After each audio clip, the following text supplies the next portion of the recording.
Fala galera, tudo tranquilo? Hoje eu estou aqui para responder umas perguntinhas, várias perguntinhas. Eu ainda não sei quais perguntinhas eu vou responder porque eu esqueci, faz muito tempo que foi o último episódio, eu não lembro quais que eu separei para hoje. Mas então, para acalmar um pouquinho e para começar esse vídeo um pouquinho mais cinematograficamente, vamos fazer um cafezinho, porque tudo fica bonito com uma 50mm.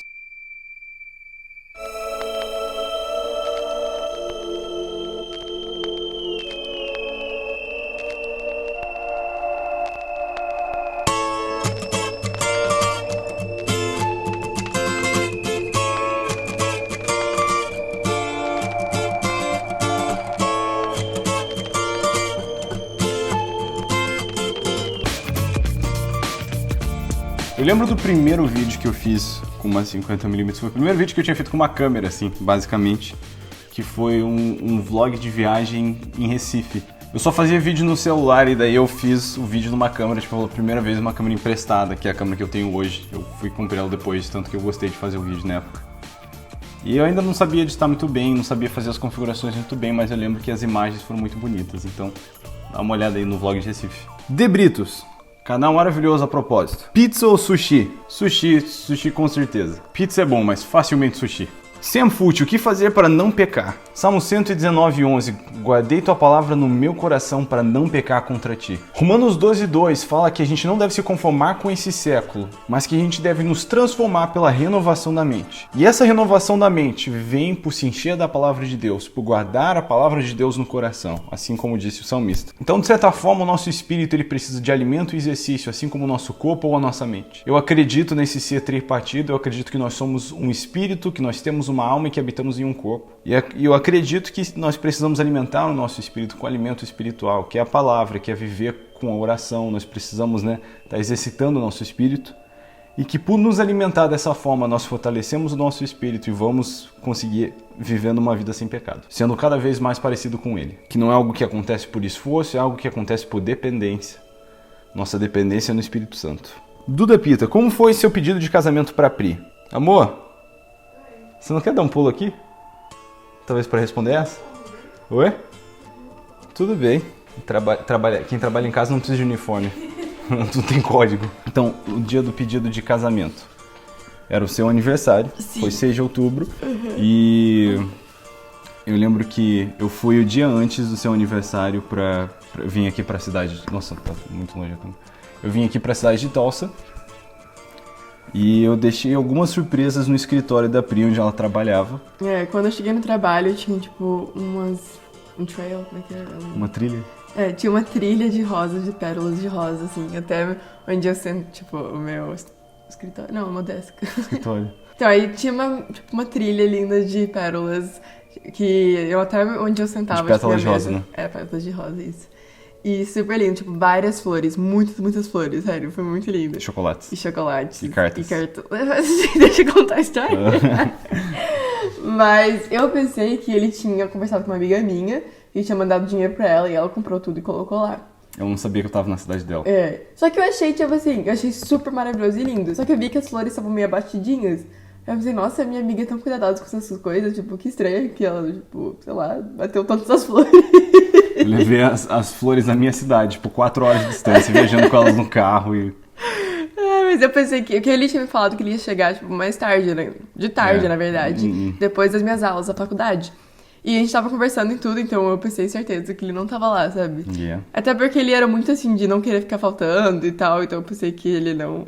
Aluno dedicado? Aí, assim, então eu achei tudo muito lindo, fiquei tão emocionada e tudo, mas a gente ficou conversando, e ele conversando como ele não estivesse na minha cidade ainda. Aí, na hora que eu saí do trabalho, eu saí um pouco atrasada, assim, porque eu tinha que terminar umas coisas. O pessoal do meu trabalho sabia o que estava acontecendo, eles ficavam sai Priscila, você tem que ir, não tem aula, daqui a pouco, vai logo e tal. E eu não, preciso só terminar tal coisa e tal. Eles, não, vai logo. Aí assim que eu abri a porta da igreja pra sair, o Isa tava lá fora com violão e ele começou a tocar uma música que ele escreveu pra mim. E foi muito lindo. O violão era o seu presente também. E o violão era o meu presente também. De aniversário, além mais desse filézão gostoso aqui. Daí eu cantei a música que eu escrevi pra você, perguntei onde ela queria almoçar, tipo, qualquer lugar. Obviamente eu não sabia que eu ia pedir ela no casamento naquele dia, então ela escolheu, tipo, um restaurante mexicano. Eu achei que ela queria uma coisa chique, assim, tipo, um japonês, pelo menos. Enfim, a gente foi lá comer o mexicano, ela pediu com todas as pimentas, eu fiquei, tipo, caraca. Só que eu vi que a segunda mordida que ela deu no negócio, ela ficou vermelha. É porque eu não sabia que ia ser tão picante assim, eu gosto de picante, mas não... Então eu ofereci pra trocar o meu burrito com ela. E eu comi o dela e na frente dela eu fiquei fingindo que nem achei tão picante, mas eu tava quase chorando enquanto ela comeu o meu burrito. E ela ficou dizendo, ai, você é demais, obrigado. E eu nada, eu gosto assim, pá, tava quase morrendo. É, eu pensei que ele tava mega feliz. E, enfim, aí depois disso eu fui pra aula com ela na faculdade, fiquei sentadinho lá do lado dela. Foi. Aí depois disso eu levei ela num... Foi depois da aula que eu te levei pro aeroporto, né? Não, aí você me levou pra tomar Starbucks, que a gente foi o primeiro lugar Ah, é? que a gente saiu Tá. junto. E Foi você onde falou eu que você declarei gostou. que gostava dela, me declarei pra ela, falei que tinha o interesse de namorar ela. E a gente foi lá e teve mais uma surpresa. Ao longo do dia teve várias cartinhas que iam compondo, né? Tipo, Era tipo um caça de tesouro, assim. Mas Foi, é. muito legal. Aí depois disso, eu levei ela com pressa pro aeroporto. E ela tava tipo, meu Deus, o que tá acontecendo? E a gente chegou no aeroporto e eu fui revelar minha surpresa, descobri que tava no aeroporto errado. Então eu saí dirigindo, acho que foi a única vez na minha vida, assim, Velozes e Furiosos. Foi muito doido. Porque eu tinha gastado muito dinheiro com essa surpresa, não queria perder, então nós tivemos um momento de emoção no carro, a 1000 graus. Chegamos nesse aeroporto no meio do nada, ela tipo, o que tá acontecendo? E daí a gente deu um rolê de helicóptero, levei ela passear de helicóptero na cidade.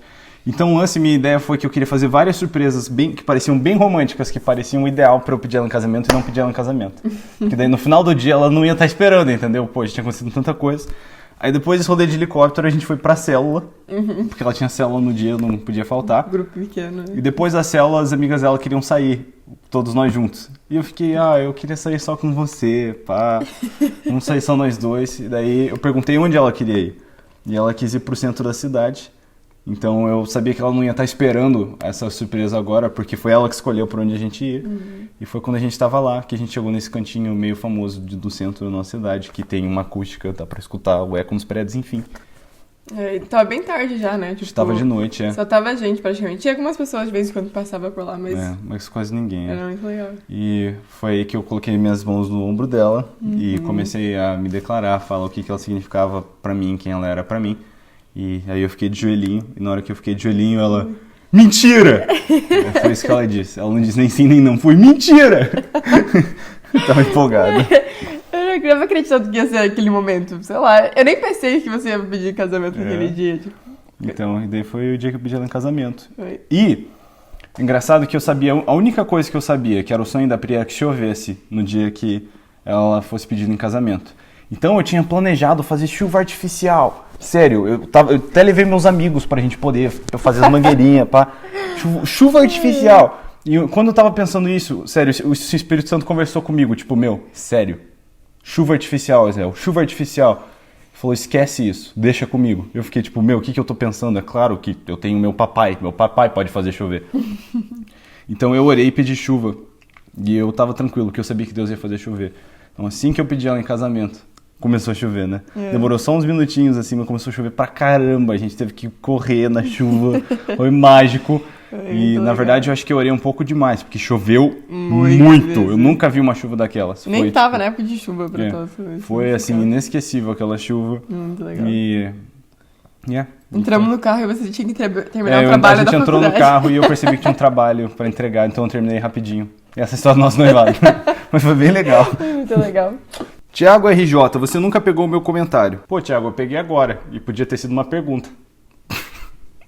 Eu vou procurar seus outros comentários para responder a sua pergunta. Maria Clara, com quantos anos você e a Pri começaram a namorar? Vocês acham que tem uma idade certa? Maria, a gente já fez vários vídeos sobre isso. Eu vou deixar, inclusive, esse aqui, onde a gente conversa bastante a respeito. Mas, basicamente, eu não acredito que tenha uma idade certa, mas eu acredito que tem um momento certo. Existe a maturidade. Até porque idade não é maturidade. Às vezes você tem gente lá de 14 anos se preparando para o futuro, pensando na vida, e tem uns caras de 32 que ainda são criança. Então a idade não define nada, é a maturidade que define a prontidão para o relacionamento, e eu acredito que tem vários jeitos de ver isso. E a gente fala um pouco mais nesse vídeo sobre isso. Natália Souza, sobre manter a santidade no namoro nesses dias. Teve algumas coisas que ajudaram muito eu e a Pri a manter a santidade no nosso namoro. Eu acredito que a primeira delas foi a consciência de que Deus estava presente. Toda vez que eu ia visitar ela, porque a gente morava em cidades diferentes, ou ela ia me visitar, eu sempre orava. E eu convidava o Espírito Santo para estar conosco naquele momento. Eu pedia que ele me guiasse em todas as coisinhas, porque acima de tudo eu queria que o nosso relacionamento agradasse o coração de Deus. Eu, de fato, me sentia muito guiado. Isso ajudava bastante, aquela consciência de que Deus estava presente. E outra coisa era entender simplesmente a verdade, que a gente ia passar o resto da nossa vida junto e que a gente ia aproveitar muito e a gente aproveita demais e que aquela era a hora de se cuidar. Então, o tempo que a gente tinha que se cuidar e se guardar em santidade ia ser menor do que o tempo que a gente ia passar aproveitando. Então a gente pensou nisso. Nos mantivemos em santidade. Jean Santiago, esses dias estava me perguntando se existem extraterrestres. Tem alguma base bíblica para vidas em outros planetas? Ok, eu já vou fechar o computador. Acho que essa vai ser a última pergunta. Ok, uns 20 anos atrás, um pouquinho mais, Carl Sagan dizia que existiam 2 grandes fatores necessários para que houvesse vida em um planeta, né? E o necessário para isso seria esse planeta estar num sistema onde você tem uma estrela tão maçante, tão massiva como o Sol, e um planeta tão enorme como Júpiter, né? Para atrair todos os asteroides, para que esse planetinha não fosse destruído. Então, feito essa matemática, existiam milhares de possíveis planetas onde se podiam ter vida. E as pessoas foram lá, investiram dinheiro, né, no ouvido pro espaço e ficaram de olho em tudo que estava acontecendo. Só que nunca acharam nada, nunca ouviram nada e daí começaram a ficar meio desanimados. Enfim, 20 anos pra frente, hoje existem mais de 200 parâmetros para se encontrar vida em um planeta. As suposições. Mas eis o seguinte... Eu pessoalmente acredito, e aqui nós vamos pirar um pouquinho, pirar o cabeção mesmo. Eu pessoalmente acredito que a vida não é uma consequência das condições perfeitas. Nosso planeta está infestado de vida nos lugares menos prováveis de se encontrar vida lá. Nas temperaturas mais baixas, nas temperaturas mais altas, nos lugares mais escuros e mais abandonados. Existe vida, e vida criativa, de um jeito que é a assinatura do nosso Senhor. A vida não está aqui como uma consequência das condições perfeitas, não é por causa das temperaturas ou da atmosfera ou só por isso. A vida está aqui e ela se adapta a qualquer condição.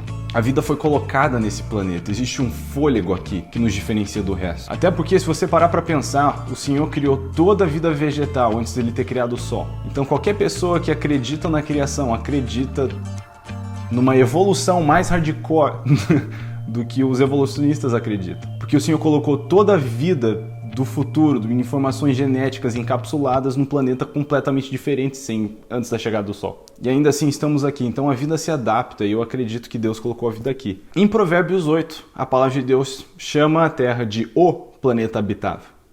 O planeta onde se pode habitar. Então antes disso eu achava que tinha uns alienígenas no espaço, depois de descobrir o planeta habitável eu acho que nós estamos sós. Não que não deve ter umas plantas muito loucas por aí, sei lá. Mas o espaço é muito grande e nós ainda sabemos muito pouco. E a única base que eu tenho disso está em Provérbios. E pode ser que o não se refere a unicamente, mas por esse motivo, eu acredito que não existem alienígenas. Mas sinceramente, quem precisa de alienígena com os tipos de anjo que Deus criou igual de Apocalipse 4? Boa noite, que Deus abençoe vocês, boa tarde, bom dia. E a gente se vê no próximo vídeo.